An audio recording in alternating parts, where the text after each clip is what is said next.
study efficiently using the Pomodoro technique. If you find yourself struggling to finish assignments before the deadline or getting to exams wishing you had found the time to study more, you are not alone.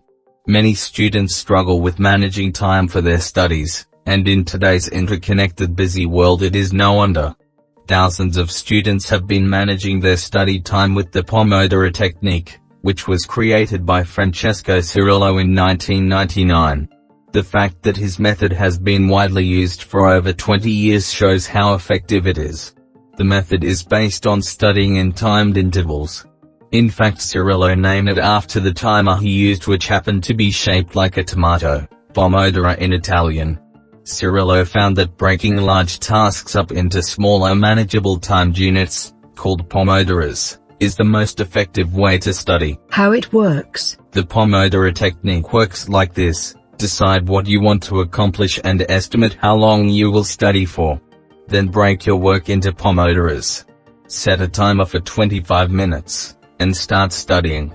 There are many Pomodoro apps available for your phone, or follow along with some own study session on YouTube. Minimize your distractions during the Pomodoro interval. If a thought pops into your head, write it down.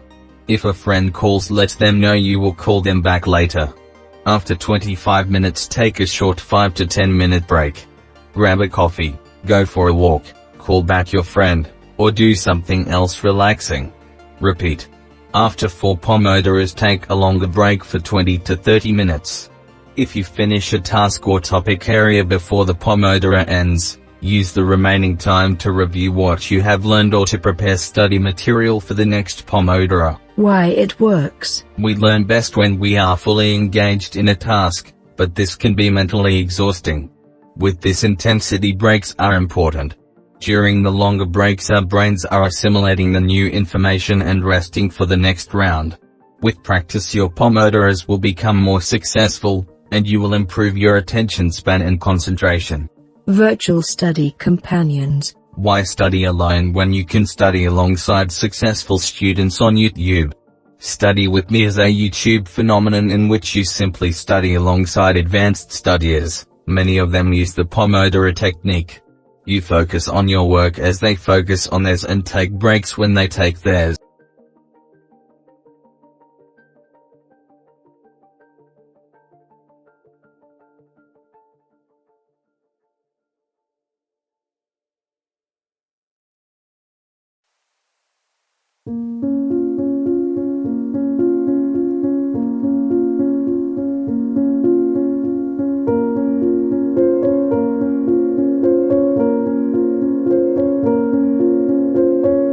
Chapter I. Jonathan Harker's Journal, kept in shorthand.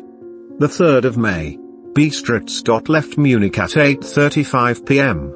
On 1st May, arriving at Vienna early next morning, should have arrived at 6:46, but train was an hour late. Budapest seems a wonderful place, from the glimpse which I got of it from the train and the little I could walk through the streets. I feared to go very far from the station, as we had arrived late and would start as near the correct time as possible. The impression I had was that we were leaving the west and entering the east. The most western of splendid bridges over the Danube, which is here of noble width and depth, took us among the traditions of Turkish rule. We left in pretty good time, and came after nightfall to Klausenburg. Here I stopped for the night at the Hotel Royal. I had for dinner, or rather supper, a chicken done up some way with red pepper, which was very good but thirsty. "Mum, get recipe for Mina," I asked the waiter, and he said it was called paprika hendl, and that, as it was a national dish, I should be able to get it anywhere along the Carpathians. I found my smattering of German very useful here. Indeed, I don't know how I should be able to get on without it. Having had some time at my disposal when in London, I had visited the British Museum, and made search among the books and maps in the library regarding Transylvania. It had struck me that some foreknowledge of the country could hardly fail to have some importance in dealing with a nobleman of that country. I find that the district he named is in the extreme east of the country, just on the borders of 3 states, Transylvania, Moldavia, and Bukovina. In the midst of the Carpathian Mountains, one of the wildest and least known portions of Europe. I was not able to light on any map or work giving the exact locality of the Castle Dracula, as there are no maps of this country as yet to compare with our own Ordnance Survey maps, but I found that Bistritz, the post town named by Count Dracula, is a fairly well-known place. I shall enter here some of my notes, as they may refresh my memory when I talk over my travels with Mina. In the population of Transylvania there are 4 distinct nationalities: Saxons in the south, and mixed with them the Wallachs, who are the descendants of the Dacians, Magyars in the west, and Szeklis in the east and north. I am going among the latter, who claim to be descended from Attila and the Huns. This may be so, for when the Magyars conquered the country in the 11th century they found the Huns settled in it. I read that every known superstition in the world is gathered into the horseshoe of the Carpathians, as if it were the center of some sort of imaginative whirlpool. If so, my stay may be very interesting. Mum, I must ask the Count all about them. I did not sleep well, though my bed was comfortable enough, for I had all sorts of queer dreams. There was a dog howling all night under my window, which may have had something to do with it, or it may have been the paprika, for I had to drink up all the water in my carafe, and was still thirsty. Towards morning I slept and was wakened by the continuous knocking at my door, so I guess I must have been sleeping soundly then. I had for breakfast more paprika, and a sort of porridge of maize flour which they said was momoliga, and eggplant stuffed with force meat, a very excellent dish, which they call empeltata. Mum, get recipe for this also. I had to hurry breakfast, for the train started a little before 8, or rather it ought to have done so, for after rushing to the station at 7:30 I had to sit in the carriage for more than an hour before we began to move. It seems to me that the further east you go the more unpunctual are the trains. What ought they to be in China? All day long we seemed to dawdle through a country which was full of beauty of every kind. Sometimes we saw little towns or castles on the top of steep hills such as we see in old missals. Sometimes we ran by rivers and streams which seemed from the wide stony margin on each side of them to be subject to great floods. It takes a lot of water, and running strong, to sweep the outside edge of a river clear. At every station there were groups of people, sometimes crowds, and in all sorts of attire. Some of them were just like the peasants at home or those I saw coming through France and Germany, with short jackets and round hats and homemade trousers, but others were very picturesque. The women looked pretty, except when you got near them, but they were very clumsy about the waist. They had all full white sleeves of some kind or other, and most of them had big belts with a lot of strips of something fluttering from them like the dresses in a ballet, but of course there were petticoats under them.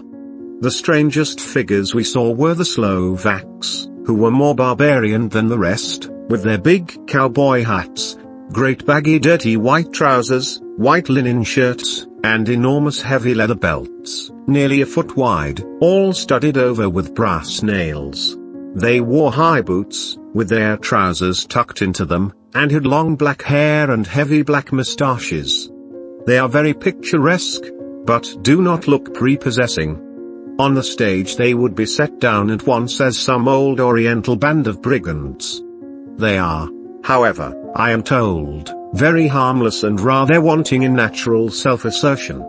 It was on the dark side of twilight when we got to Bistritz, which is a very interesting old place.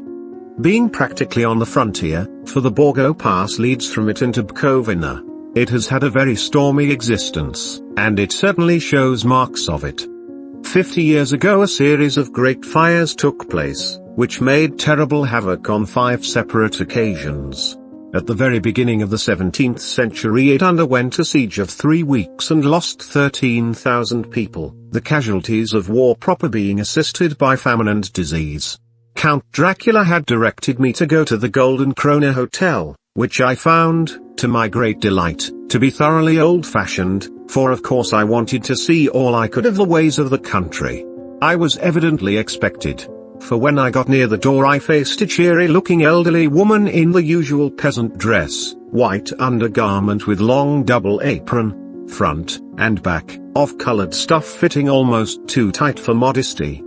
When I came close she bowed and said, "The Herr Englishman." "Yes," I said, "Jonathan Harker." She smiled, and gave some message to an elderly man in white shirt sleeves, who had followed her to the door. He went, but immediately returned with a letter.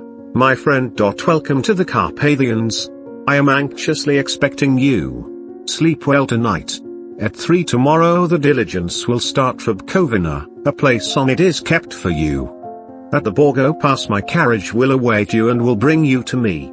I trust that your journey from London has been a happy one, and that you will enjoy your stay in my beautiful land.